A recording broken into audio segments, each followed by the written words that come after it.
Welcome back to another episode of ROC Boys Football. The fellas heading out to the Big 12 as Baylor goes on the road to Morgantown, West Virginia, Thursday night. I expect this atmosphere to be electric. West Virginia obviously not having the start to the season that they would have liked, but they're still a very competitive team. And their losses, like Kansas, is not a bad team. On the road at Pitt was a tough spot. Really, the only unimpressive loss was really kind of getting blown out by Texas, who's proving to be quite a good team with a lot of talent. This one's going to be a good one. Before we get into it, though, I just want to say thank you guys for all the support. You guys have shown the channel again. It means a lot. You guys have been absolutely awesome supporting the fellas. Let us know in the comments who you guys got in this game, some players to watch. That's why we do it. We love talking with the football fans. Down in the comment section, Dill, I'm going to kick it off to you. I have a feeling I know what you're going to say. What are your feels in this game early? Yeah, I'm still a big-time Baylor believer. I think the Oklahoma State, I think they're very competitive, those two teams. I think the score indicated, I think the game indicated it for the most part. The BYU loss is kind of gross, and I think if they play it a couple more times, I do think Baylor wins the bulk of those. I don't know. There's something about that team that's not very explosive, and that is a severe problem.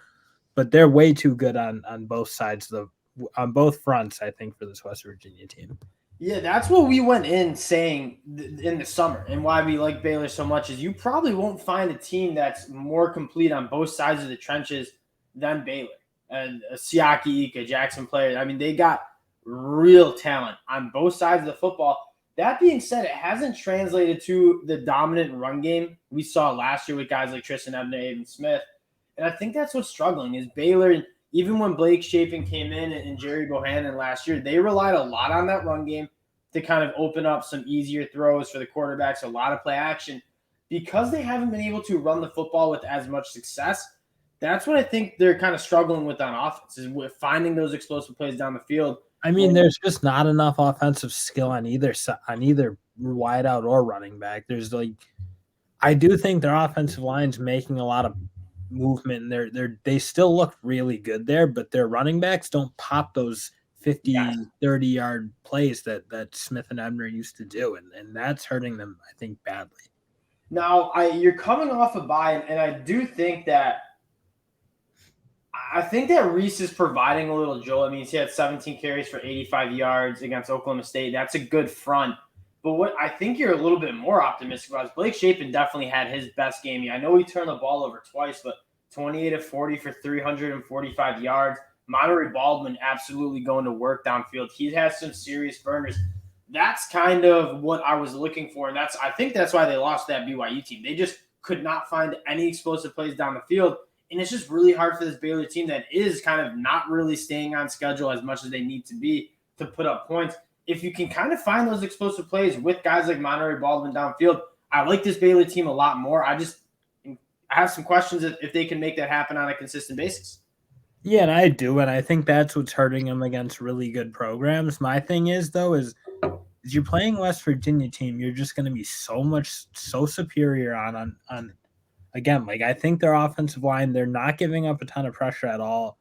I think if they give Shapen enough time, they'll be able to pick this West Virginia team apart. And I'm not saying I don't think they're going to turn around and start hitting big plays. I just don't think they have the horsepower to do it.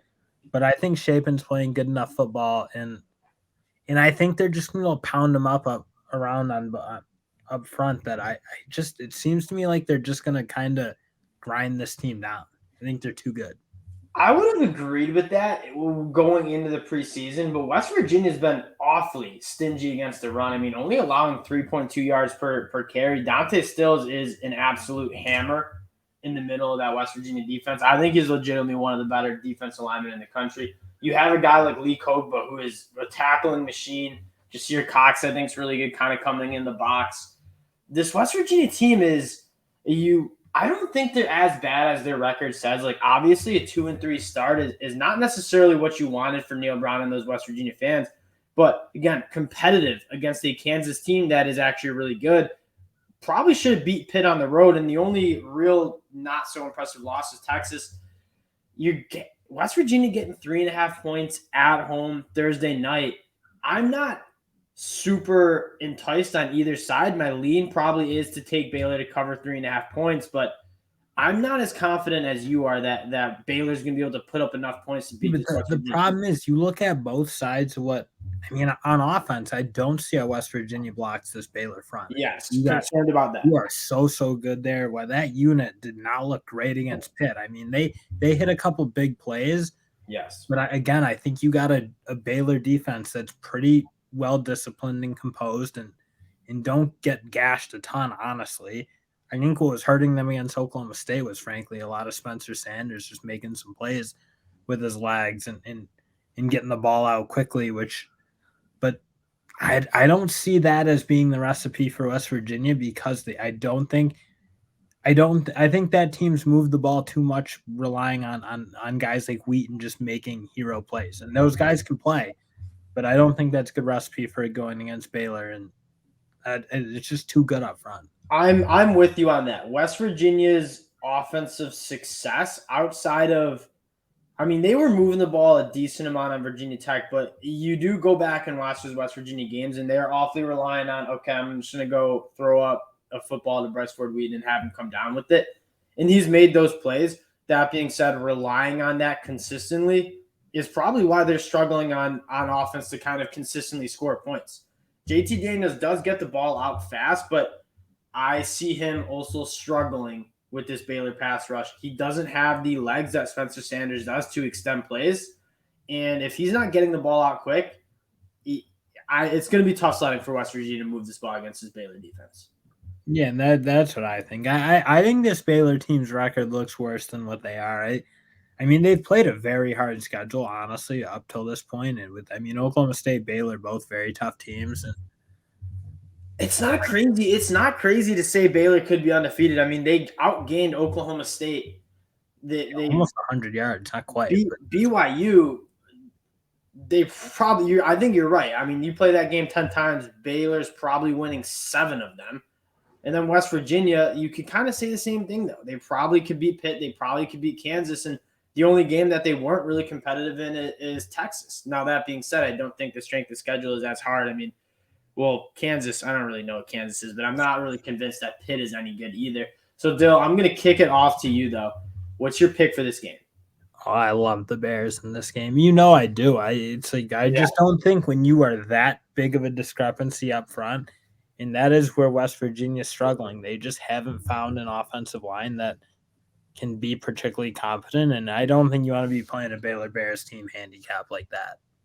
Yeah, I'm kind of with you. My lean is Baylor to cover the 3.5 points. That being said, I'm on the road Thursday night primetime game. This isn't one that I'm extremely excited to bet because I think you're seeing both teams a little bit underrated. I don't think Baylor's as bad as the 3-2 record shows, and quite frankly, I don't think West Virginia's as bad as the 2-3 record. My lean for Baylor is I don't think JT Daniels is going to have time to throw, and they kind of do rely on giving them some time, letting a guy like Bryce Ford Wheaton get down the field. If he doesn't have time to make that throws, it's going to be tough sledding for West Virginia. I don't think they're going to be able to establish a run game that they've had pretty good success with. And I don't think West Virginia has like a shutdown defense by any stretch. I think Baylor, again, not a huge fan of that offense. I think they need some wideouts to play better. Their running backs certainly need to play better. But I just think you can score on this West Virginia team. I don't think they're that stingy, and if they give up too many points, I think it's going to be easy for Baylor to cover the spread. Yeah, I mean, they gave up 38 to Pitt, which is not an explosive offense. They gave up 55 to Kansas. They gave up 30 to Texas with Hudson Card in. I do agree. I'm not necessarily going to war for this West Virginia defense. They are a little bit better than I thought they would be. I would say that. That'll do it from the fellas. It sounds like we got a consensus. Baylor -3.5. This is one of my brother's favorite plays of the week. We appreciate you guys checking us out as usual. And again, if you like the content, you like talking ball, consider subscribing to the channel. We talk to y'all later. Peace.